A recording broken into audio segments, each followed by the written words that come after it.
It has been a grim year for fire deaths in North Carolina. 147 people died in fires in 2022. That's 10% higher than the year before.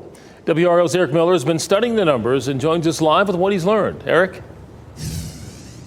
Well, Gerald, those numbers come from right here, the North Carolina Department of Insurance. And with only a couple of days left in this year, they're encouraging people to put down the fireworks this weekend and focus on safety. Too often in 2022, fires like this turn tragic. From apartment blazes that forced people to jump from balconies. When I opened the front door, it was flames. To single-family homes scorched. It was terrifying. It was, a worst nightmare come true. All leading to a terrible total.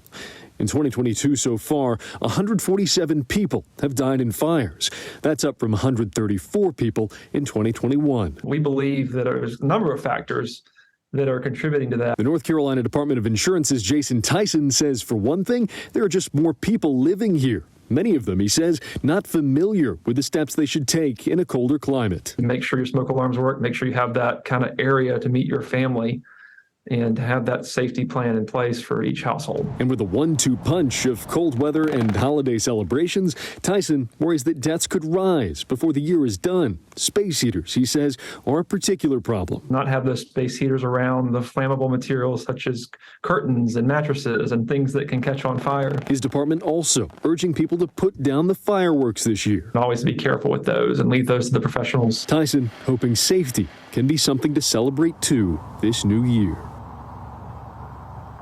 Now, we reached out to fire departments around the region to get their take on these numbers. Just in the last hour, we heard from the fire marshal down in Fayetteville. He told us that especially this year, those smoke alarms, not having those inside, that contributed to several significant fires there. So again, a lot of good advice, a lot of good information for folks trying to stay safe. Back to you.